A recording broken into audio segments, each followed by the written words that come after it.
मित्र, बंधू भगिनींनो, तरुण मित्रांनो, दर आठवड्याच्या आपली प्रथा आहे की आढावा बैठक घ्यायची. त्या पद्धतीनं पुणे जिल्हा, पिंपरी चिंचवड शहर, पुणे शहर अशा प्रकारची आढावा बैठक आत्ता पार पडली. आज स्वतः पुण्याच्या महापौरांना कोरोना झाल्यामुळे ते काही येऊ शकले नाही, परंतु खासदार अमोल कोल्हे, 5-6 आमदार आणि बाकीचे दिलीप वळसे पाटील साहेब वगैरे मीटिंगला होते. या मीटिंगमध्ये आम्ही असा निर्णय घेतलेला आहे की आपल्या इथं लसीकरणाच्या बद्दल ग्रामीण भागामध्ये खूप चांगल्या प्रकारचं लसीकरण 15 ते 18 वयोगटातल्या मुलामुलींच्या करता झालेलं आहे. आपण 1 तारखेपासून शाळा सुरू करण्याचा निर्णय घेतलेला, 1 तारखेपासून कॉलेजेस सुरू करण्याचा निर्णय घेतलेला. कॉलेजेसच्या बाबतीमध्ये तर मुलांनी दोन्ही वॅक्सिन घेतलं पाहिजे, कारण त्यांना आधीपासूनच आपण वॅक्सिन देतोय. आणि 9वी पासून शाळा सुरू होतील, पूर्ण त्यांचा जो काही दिवस असतो त्या पद्धतीनं. 9वी मधल्या, 10वी मधल्या, 11वी मधल्या हे जे काही 15 ते 18 वयोगटातले आहेत ते तिथं आल्यानंतर तिथंच आम्ही हे ठेवू, म्हणजे मोबाईल व्हॅन ठेवू. नंतर एक चांगली रूम करू की वॅक्सिन दिल्यानंतर जर यदाकदाचित कुणाला त्रास झाला तर तिथं डॉक्टर आणि बाकीच्या सगळ्या सुविधा मिळाल्या पाहिजेत. तशा प्रकारचे आदेश आमचे आज निघतील आणि त्या सगळ्या संस्था चालकांना आणि शाळांना कळवलं जाईल की तशा पद्धतीनं वॅक्सिन, म्हणजे मग शहरातलं जे वॅक्सिन कमी झालेलं आहे 15 ते 18 वयोगटामध्ये, म्हणजे ग्रामीण भागामध्ये 86% 15 ते 18 वयोगटातलं वॅक्सिन झालं आणि पुणे शहर आणि पिंपरी चिंचवड शहराचं तुलनात्मक त्याच्यामध्ये कमी झालेलं आहे. ते त्या ठिकाणी मोठ्या प्रमाणावर व्हायला मदत निश्चितपणे होईल. त्याकरता हा निर्णय आम्ही सगळ्यांनी एकमताने घेतलेला आहे. त्याच्याचबरोबर सध्या जागतिक स्थिती पाहता आतापर्यंत मोठी लाट असून नवीन रुग्ण संख्येत घट होताना दिसते. विशेषतः काल परवा 2 दिवसामध्ये आपल्या पुण्यामध्ये बऱ्यापैकी घट होताना दिसते. प्रभावी लसीकरणामुळे मृत्यूमध्येही लक्षणीय घट झालेली आहे. बाकीच्या ठिकाणी दक्षिण आफ्रिका वगैरे लसीकरण कमी झाल्याने मृत्यूची वाढ तिथं होताना दिसते. जर्मनी, अमेरिका इथे प्रभावी लसीकरण झाल्याने मृत्यूमध्ये घट होताना दिसते. मास्क लावायचा नाही अशा पद्धतीनं काल काही पत्रकार मित्रांनी, चॅनलनी एक बातमी सोडली की मंत्रिमंडळाच्या बैठकीमध्ये मास्क लावायचा नाही अशाबद्दलची चर्चा झाली. हे दादांत खोटं आहे. तशा प्रकारची कोणती चर्चा झाली नाही. माझी तुम्हाला अतिशय नम्रतेची, आग्रहाची विनंती आहे की वेगवेगळ्या चॅनलनी त्याची नीटपणे माहिती घेऊन तशा प्रकारच्या बातम्या द्या. मुख्यमंत्र्यांचं आणि आमचं सगळ्यांचं म्हणणं आहे मास्क वापरलाच पाहिजे. करोनाच्या काळामध्ये तशा पद्धतीनं बाहेरच्या देशातल्या काही लोकांनी तसा निर्णय इंग्लंड वगैरेंनी घेतला असेल, तो त्यांना लकला, त्याच्याबद्दल मला काही बोलायचं नाही. पण आपल्या राज्यामध्ये तशा प्रकारची चर्चा पण नाही आणि तशा प्रकारचा कुठला निर्णयही झालेला नाही. कृपा करून तशा बातम्या दाखवून लोकांच्या मध्ये गैरसमज कुणीही करू नये असं माझं स्पष्ट त्यांना सांगणं आहे. त्याच्यामध्ये एकंदरीत आम्ही बघितलं, क्रियाशील ॲक्टिव्ह रुग्ण 90,000 आहे. गेल्या वर्षी साधारण 1 लाखाच्या पर्यंत रुग्ण गेलेले होते. त्यावेळेस व्हेंटिलेटर, नंतर तुमचं ऑक्सिजन बेड वगैरे लागण्याचं प्रमाण खूप होतं. आता मात्र ते इतकं कमी आहे. तुम्हाला मी एक उदाहरण देतो की दुसरी लाट ज्यावेळेस 17 एप्रिल 2021 मध्ये क्रियाशीलची संख्या आपल्या जिल्ह्यामध्ये 1,02,275 होती. आज आता या तिसऱ्या लाटेत 26 जानेवारीला 90,509 आहे. पॉझिटिव्हिटी त्यावेळेस 20% होती, आता 33%. मात्र गृहविलिनीकरण रुग्ण त्यावेळेस 74,000 होते, आता 90,000च्या अगेन्स्ट 87,000 आहे. म्हणजे त्यावेळेस 74% गृहविलिनीकरण रुग्ण होते, आता 96%. ऑक्सिजन विरहित बेडचे रुग्ण त्यावेळेस 13% होते, आता 2%. ऑक्सिजनवरील रुग्ण त्यावेळेस 8% होते, आता 0.67, म्हणजे 1% पण नाहीये. ICU रुग्ण त्यावेळेस 3.5% होते, आता 0.14 आहे, म्हणजे 0.5% पण नाहीये. व्हेंटिलेटरवरील रुग्ण त्यावेळेस 1.2 असं 1.25% होते, आता 0.5% आहे. आणि मृत्यू त्यावेळेस 0.7 होते, आता 0.06 अशा पद्धतीनं एकदम ते कमी प्रमाण आहे. मात्र त्यावेळेस लसीकरण झालेलं होतं ते 16,65,884 व्यक्तींना झालेलं होतं. आता मात्र 1,61,16,1601 म्हणजे एवढ्या नागरिकांना लसीकरण झालेले 1,61,00,000 आणि त्यावेळेस मात्र फक्त 16 लाख झालेलं होतं. आणि ऑक्सिजनची मागणी त्यावेळेस साधारण 340 मेट्रिक टन होती, आता 90 मेट्रिक टन आहे.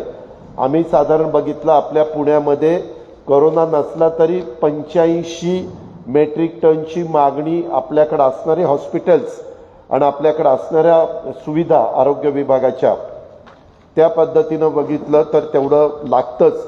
म्हणजे आता फक्त 5 मेट्रिक टन ऑक्सिजन कोरोनाच्या संदर्भामध्ये लागतोय. म्हणजे ही सगळी वस्तुस्थिती आपल्या मार्फत मला नागरिकांच्या पण लक्षात आणून द्यायची होती, त्याकरता मी ह्या गोष्टीचा उल्लेख केलेला आहे. त्याचबरोबर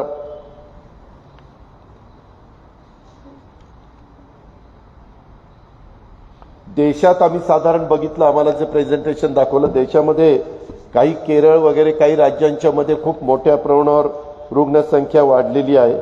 तथापि महाराष्ट्रात रुग्णसंख्या कमी झालेली आहे, पण ती कमीचं प्रमाण 2.71 आहे. मुंबई बऱ्यापैकी कमी आली. आपल्या 2 दिवसापासून पुणे कमी व्हायला लागलेलं आहे, तसंच कमी व्हावं ही अपेक्षा आहे. बघू आता काय होतंय ते. लसीकरणाच्या बद्दल अजून जास्त काम करायचं ठरवलेलं आहे, परंतु शाळा सुरू झाल्यानंतर तिथं लसीकरण द्यायला सुरुवात केली तर त्याचा जास्त चांगल्या पद्धतीनं पर्सेंटेज वाढेल. पालकांना विनंती आहे की मुलींना शाळेमध्ये पाठवत असताना आम्ही शाळा कॉलेजेस सुरू केलेले असले तरी अंतिम निर्णय तुम्ही घ्यायचा. म्हणजे तुम्ही स्वतः त्यांचे आईवडील आहात, त्याच्यामुळं आपल्या पाल्याला पाठवावं का नाही. आम्ही तिथं मात्र सगळ्या नियमाचं पालन करून ह्या गोष्टी करणार आहे. मात्र 1ली ते 8वी पर्यंत 4 तासच शाळा भरवली जाणार आहे, कारण तिथं दुपारची सुट्टी झाली तर त्यांनी घरी जाऊनच डबा खावा ही त्याच्या पाठीमागची, म्हणजे नाश्ता करून ब्रेकफास्ट करून काय असेल ते करून त्यांनी शाळेमध्ये यावं आणि शाळा सुटल्यावर घरी जाऊन डबा खावा. मास्क त्यांनी काढूच नये, म्हणजे सतत त्याचा मास्क त्या ठिकाणी राहील, अशा प्रकारचं त्याच्या पाठीमागचं कारण आहे. आणि एकदा आपण सुरुवात केली पाहिजे. गेल्याच आठवड्यामध्ये करायचं आमचं चाललेलं होतं, परंतु 1 आठवडा साधारण परिस्थिती बघून आपण 1 फेब्रुवारीपासून ते करतोय. 1 फेब्रुवारीपासून राज्यामध्ये पण कॉलेजेस सुरू करण्याचा निर्णय राज्य सरकारने घेतलेला, त्या खात्याचे मंत्री उदय सामंतांनी जाहीर केलेला आपल्या सगळ्यांच्या वाचनात पाहण्यात बघण्यात आलेलंच असेल.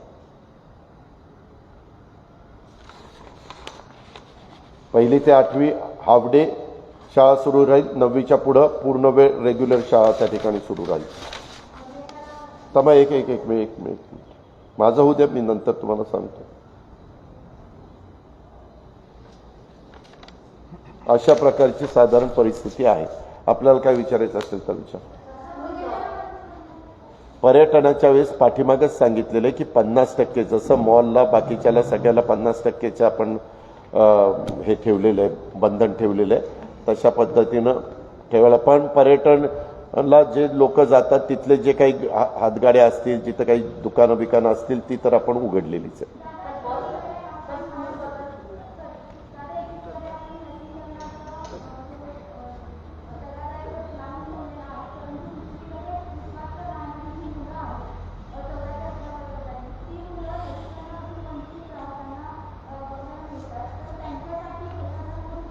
त्यांच्याकरता आम्ही दोन्ही कॉर्पोरेशनला सांगितलेलं आहे की मोबाईल व्हॅन त्या ठिकाणी ठेवा आणि त्या फिरून साधारण त्यांचं वय बघून तिथं वॅक्सिनेशन करा, अशा प्रकारच्या सूचना विक्रम कुमार, राजेश पाटील दोन्ही आयुक्तांना दिलेल्या आहेत.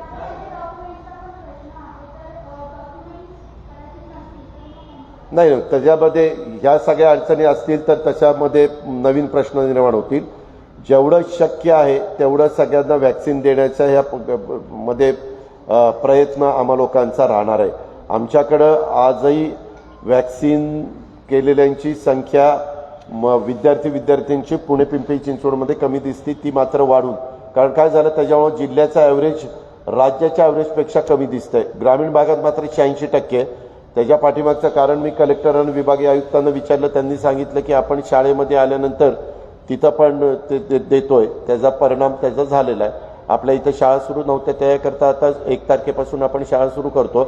रविवार सोमवार 2 दिवस त्याच्यामध्ये काही स्वच्छता ठेवायची असेल, काही आणखीन खबरदारी घ्यायची असेल ते संस्था चालक घेतील.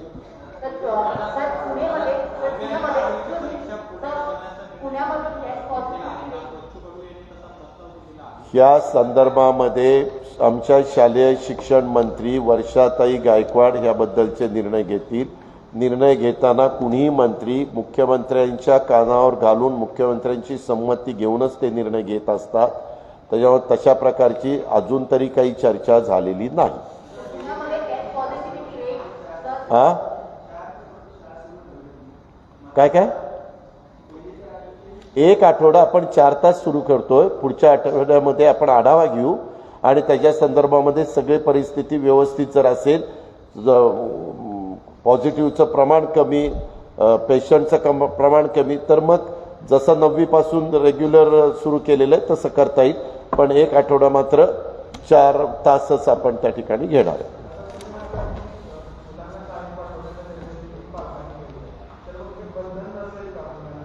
नाही 1 मिनिट. आम्ही शेवटी सरकारला पण प्रत्येकाच्या आरोग्याची काळजी घेणं हे महत्त्वाचं आहे, गरजेचं आहे. त्या पद्धतीनं सरकारने इतकेच काळात आपण शाळा सुरू होऊन दिल्या नाही. काही ठिकाणी झाल्या, परंतु आपल्या इथं जरा प्रमाण जास्त होतं म्हणून आपण केलं नाही. आता आपण करत असताना सध्या सुरुवातीला पालकांची पण संमती असली पाहिजे. जर उद्याच्याला 100 पालकांपैकी 80 म्हणले की आम्हाला तुम्ही शाळा सुरू करतात, आम्ही आमचे विद्यार्थी पाल्याला पाठवायला तयार आहे, 20 म्हणले नाही आम्हाला पाठवायचंच नाही, तर आत्ता आम्ही सध्या बंधन त्यांच्यावर आणत नाही. कारण आपण सुरुवात करतोय. एकदा सुरुवात करून गडीपूर्वक बसली की मग त्याच्या संदर्भातले पुढचे आदेश आपल्याला काढता येतील. पण लगेच आजच त्यांना बळजबरी कशा करता करायची? उद्या आई वडिलांच्याच मनामध्ये भीती असेल आणि त्यांनी ज्या मुलाला मुलीला जन्म दिला त्याच्याबद्दल आपण बंधन आणणं योग्य आम्हाला वाटलं नाही, म्हणून आम्ही तो निर्णय काही काळापुरता घेतलेला आहे. पालकांच्या म्हणजे त्यांनी पण त्यांची संमती असेल तरच पाठवावं. आम्ही शाळा सुरू करतोय हे मात्र आम्ही ठरवलेलं. आणि 1 तारखेपासून आपण कॉलेजेस पण सुरू करतोय. कॉलेजेसच्या तर सगळ्या विद्यार्थ्यांनी आता वॅक्सिन घेतलंच पाहिजे. आता आपल्या इथं बाहेरचे पण विद्यार्थी मोठ्या प्रमाणावर असतात, त्यांना पण आम्ही तिथं वॅक्सिन देण्याचं जसं शाळेमध्ये व्यवस्था करतोय तसं कॉलेजमध्ये जर यदा कदाचित कुणी राहिलेलं असेल तर तिथं पण आम्ही संस्था चालकांना सांगणार की तुम्ही ती पण दोन्ही वॅक्सिन घेतलेलेच विद्यार्थी येतात का हे चेक करा.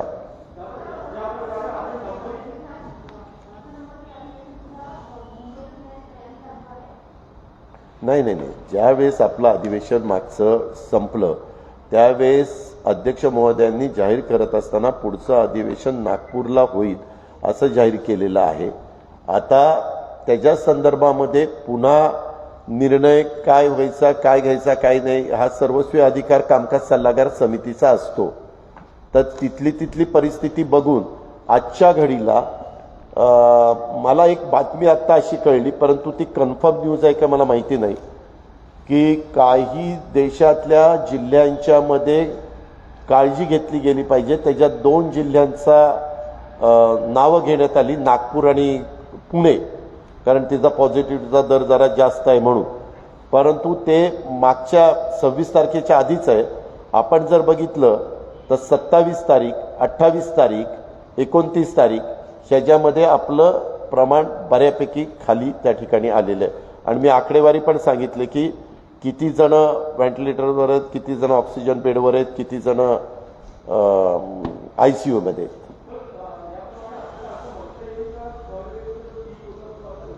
नाही आत्ता लगेच म्हणता येणार नाही. त्याच्याकरता अजून 1 आठवडा आपल्याला वाट बघावी लागेल. पुढचा आठवडा आपण वाट बघू. मुंबईमध्ये जे वर गेल्यानंतर ते खाली आलं ते मुंबईमध्ये खालीच आलेलं आहे. तसं ते आत्ता जी 27-28 तारखेला झालं तीच कंटिन्युटी 29, 30, 31, 1, 2, 3 पर्यंत राहिली तर मग आपल्याला त्याच्याबद्दल अधिकारवाणीनं बोलता येईल.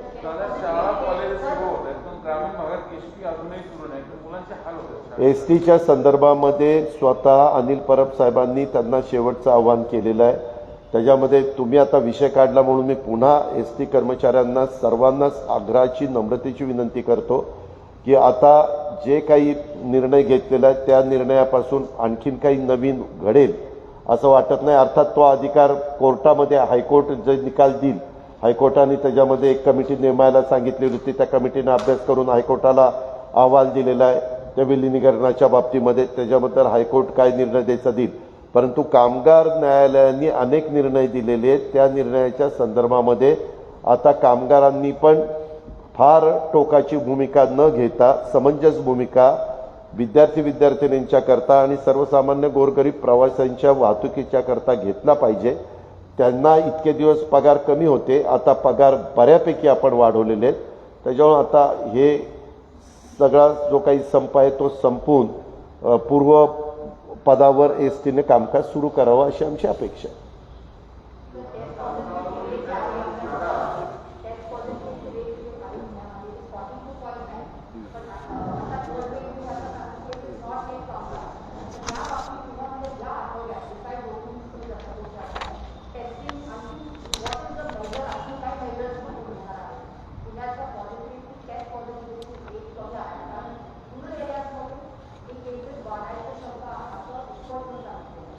रूरल एरियात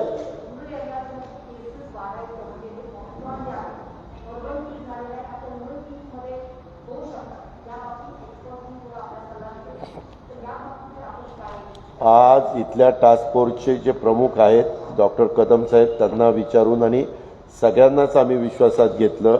अनेक जण प्रशासनामध्ये किंवा लोकप्रतिनिधी असले तरी ते स्वतः डॉक्टर आहेत. म्हणजे आमच्या इथं डॉक्टर राजेश देशमुख आहेत, डॉक्टर अभिनव देशमुख आहेत, डॉक्टर सिसवे पण डॉक्टर आहेत ना, सिसवे, त्याच्यानंतर डॉक्टर अमोल कोल्हे, असे अनेक जण प्रशासनामध्ये आणि लोकप्रतिनिधीमध्ये आहेत. त्यांचाही सगळ्यांचा साधारण सल्ला घेऊनच आम्ही या निर्णयापर्यंत आलेलो आहे. आणि आत्ता आम्ही 1ली ते 8वी 50% हे करायचं, हाफ डे करायचं, तो निर्णय त्याच्याकरता घेतलाय. अजून एक आठवडा बघून मग हाफ डेचं फुल डे करायचं म्हटलं तर आपण त्या ठिकाणी करू शकतो.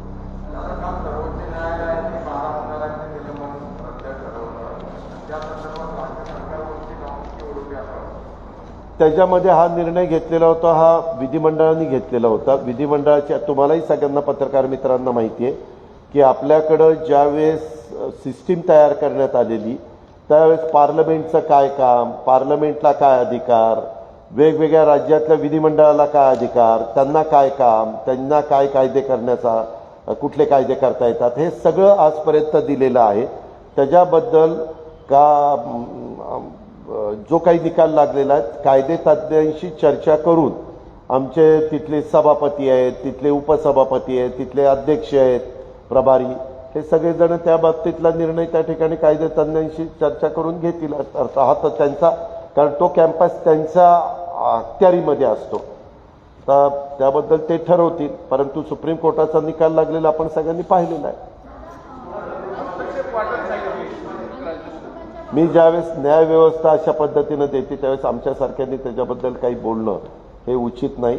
त्याच्याबद्दलचा निर्णय जे कायदे तज्ज्ञ आहेत ते त्याच्याबद्दलचं सांगतील आणि विधिमंडळाचे जे पदाधिकारी त्याबद्दल जास्त जो काही गोष्ट करायची ते त्या ठिकाणी करतील असं माझं स्पष्ट मत आहे.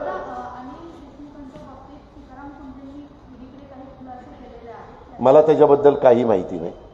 मी बऱ्याचदा पत्रकार मित्र ह्यांनी असं केलं, मी तुम्हाला खूपदा सांगतो माझी कामाची पद्धत, मला ज्या माहिती असतील त्याचीच उत्तरं मी देईल. ज्यांनी असं केलं त्यांनी तसं केलं, मला काय करायचं त्याच्याबद्दल. ज्यांनी मुद्दा उपस्थित केलेला त्यांना तुम्ही विचारा. मला माझ्या संदर्भातली जी जबाबदारी असते त्या जबाबदारीच्या बद्दलच्या प्रश्नांची उत्तरं मी सहसा देत असतो.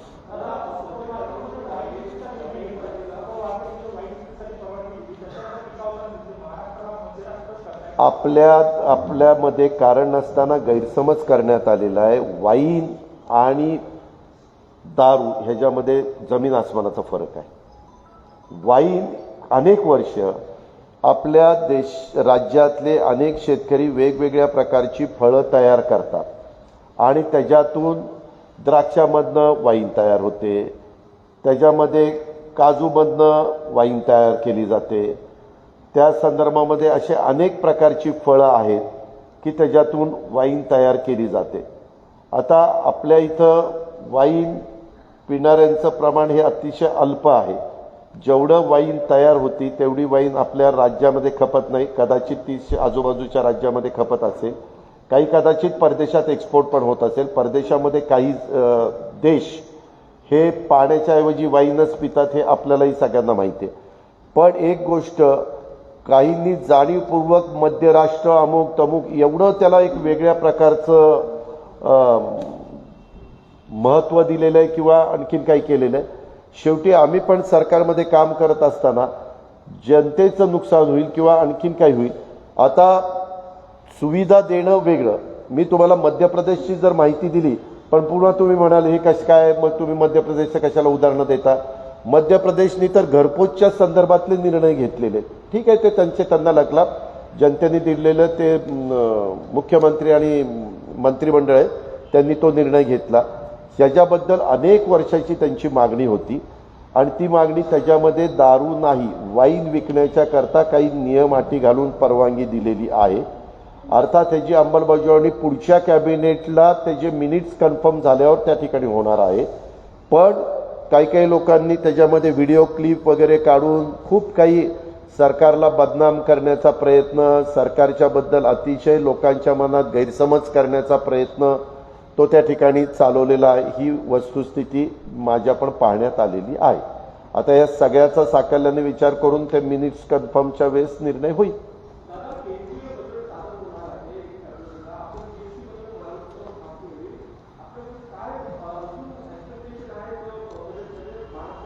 नाही, महाराष्ट्राच्यासाठी तसं असं राज्याच्या करता बजेट नसतं.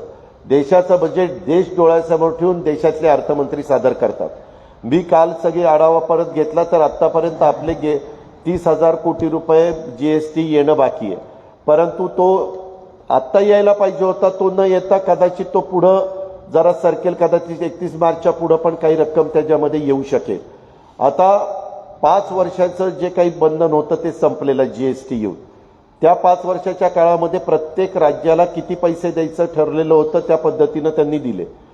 आमचं सगळ्यांचं म्हणणं बहुतेक राज्यांचं असं आहे की त्या 5 वर्षात 2 वर्ष कोरोनाची गेली, त्याच्यामुळे तिथं सगळ्यांचंच नुकसान झालेलं आहे.